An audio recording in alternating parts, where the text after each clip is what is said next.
I'm a sixth generation Florida rancher. This particular ranch, my brother and I are partners, and fortunately we was raised to be conservation minded people, and we passed it on to our other families.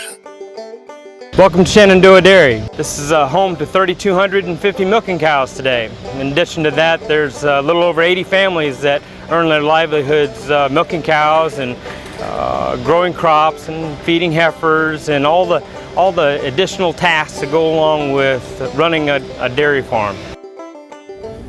Okay, here at Dasher Farms in our greenhouse operation, we're constantly trying to think of ways that we can improve on our BMPs and our irrigation system to be more efficient with our water system. When we were first getting started in the poultry industry, we had 4 poultry houses, and the concern came with the dairies in the area and the poultry houses. With Farm Bureau and NRCS and water management, they kind of got together and started a program called CARES. As we look back as this program CARES developed, which stands for the County Alliance of Responsible Environmental Stewardship, it's interesting how the different intricacies started to develop and play roles in this program. You have the Department of Environmental Protection, you have FDACS, you have IFIS, and a lot of county, and of course the Swanee River Water Management District that were all buying into this volunteer program. It was about 2001 when all of these things came together and really formed this program called CARES, which we certainly are proud to be a part of. The CARES program has really grown by leaps and bounds, in my opinion. It was slow getting started, but yet very significant.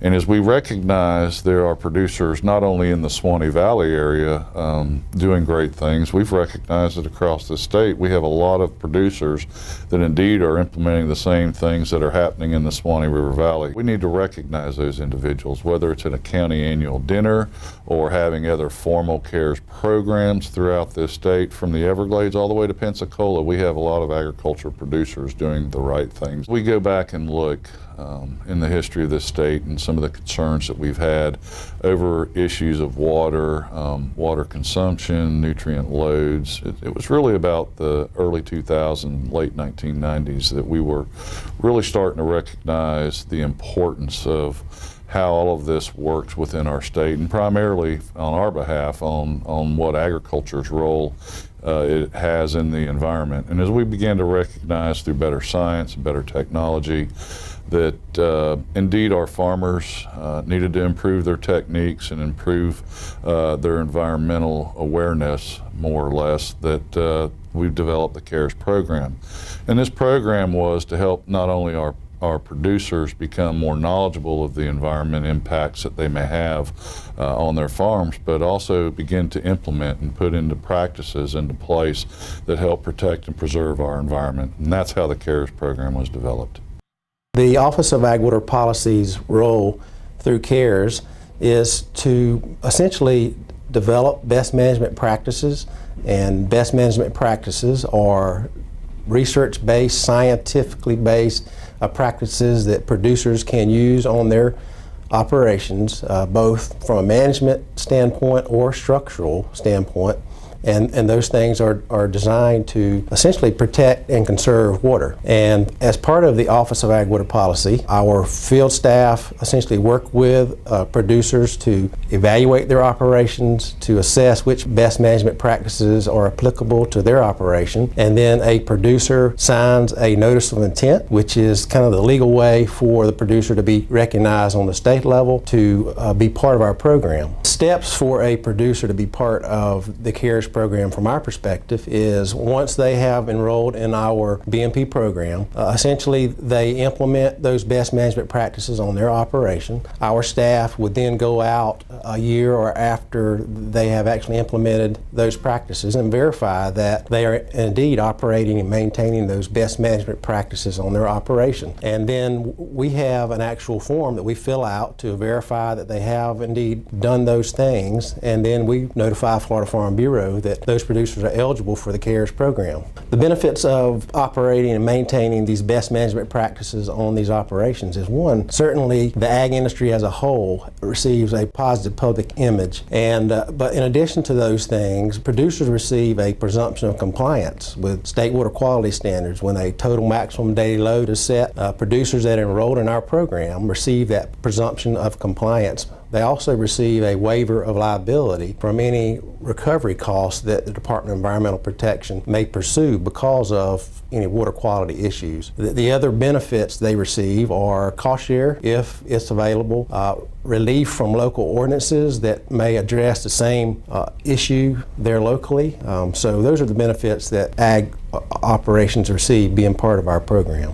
Our water is our most important, or one of our most important resources, and to grow in a system like this where no water is wasted whatsoever, where everything is recycled, whether we get a hard rain, there's no leaching, all the nutrients are controlled, so there's nothing going into the ground, and the only water and the only nutrients that are used is what just the plants uptake themselves, because everything is recycled back. We had a lot of cattle going to streams and creeks and wetlands watering, and so we put some solar water systems in, help cost share on them. That's really proved to be beneficial, maybe more than anything. We noticed the cattle go to them, and there's less access or less travel in the wetlands. A waste management program, we have organic fertilizer. It's generated by the cows. We collect this up, all of the waste up on a concrete surface. It's all handled via flush water and tractors and equipment. It's put into a line holding pond. The water is used several times to flush the floors over and over again, but eventually we take the water and we pump it out onto the crops, and the crops utilize the water and the organic fertilizer, and then it's harvested and fed back to the cows. It's a cycle. We try not to let any nutrients escape the system. With the greenhouse concept, everything is soilless in here, from the nutrient flow technique that we use to the perlite bags that we use. All the nutrients are delivered through the water, and that's all contained, and by the time the water exits the greenhouse and we have to reuse it, all the nutrients have been utilized by the crop in the greenhouse. When it goes back out, there's virtually no nutrients left in it. These culverts, we ended up putting in a lot of them throughout the different ranches, and it's a cost share deal with FDACs, and they paid for the culvert itself, the engineer to have the elevation shot, and also for the construction work, and they paid the bigger percentage of the cost. We first started out, with spreading our fertilizer and stuff, we'd have to try to pick times when they was dew on the grass so we could see our lines or see our marks and so forth. But we got the light bar system on our tractor, so we could use the light bar and spread our fertilizers and so forth, and by not having any overlaps or skips, and we immediately recognized a savings in fertilizer and being dead on with our applications and so forth. And then that opened the door to get us more involved in the accuracy and stuff. Then we moved up to the GPS guidance system, and now then it's just we're dead on accuracy with being able to count our acres and mix our chemicals and so forth. The poultry houses are all environmentally controlled.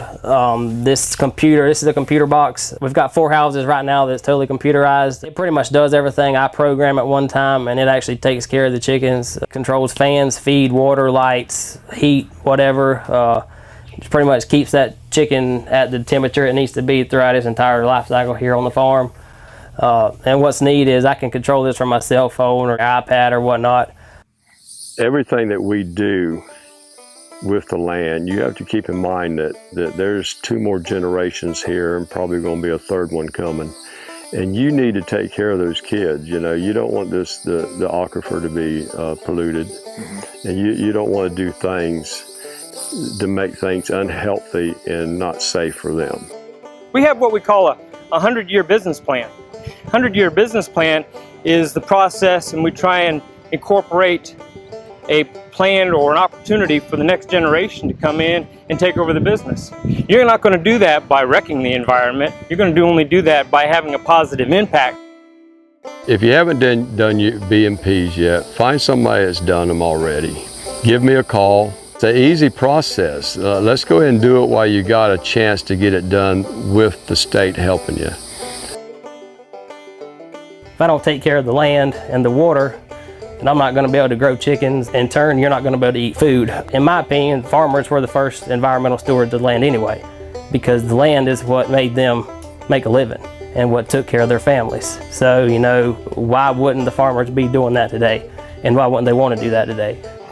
CARES program's been really instrumental in helping us achieve the desired results. And desired results mean that, hey, we're a plus to the environment, we're a plus to the community. We have an opportunity to have an impact with all the families and all the people that are involved here. This land has been in our family for 4 generations, and we hope for it to continue for the 5th, 6th, and 7th. And if we're not responsible with what we have now, it won't be available for them in the future. It's not just what we get out of it, but it's what we enjoy our life and the world that we have in farming and agriculture, and we want to be able to pass it down. But if we're not responsible today, we won't have it in the future.